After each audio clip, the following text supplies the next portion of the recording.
একটা অবিবাহিত মেয়ে পারে স্বামী ছাড়া থাকতে, কিন্তু একটা বিবাহিত মেয়ে পারে না, কখনোই সেটা সম্ভব না। আমি বিয়ের জন্য স্বামী চাই, প্রেম করার জন্য প্রেমিক না। আপু, আপনার নাম কি? লিমা আক্তার। আপনি আমাদের কাছে কেন এসেছেন? বিয়ের জন্য। কোনো ভাই যদি আপনার সাথে যোগাযোগ করতে চায়, কীভাবে যোগাযোগ করবে? আপনাদের মাধ্যমে।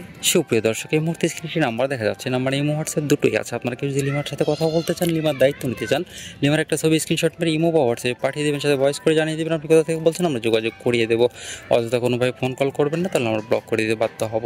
লিমা, আপনার দেশের বাড়ি কোথায়? বিক্রমপুর। আপনার ফ্যামিলিতে কে কে আছে? মা আর দুটো ছোট বোন। আপনি অফ ক্যামেরায় বলেছিলেন যে আপনার এর আগে বিয়ে হয়েছিল, তো ওই সংসারটা ভাঙলো কীভাবে?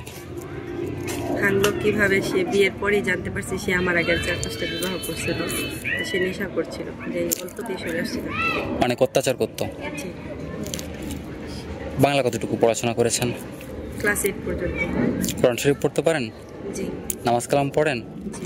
আচ্ছা, ছেলে ভালো। আচ্ছা আচ্ছা আচ্ছা লিমা, ভালো থাকবেন। আসসালামু আলাইকুম। ওয়ালাইকুম আসসালাম।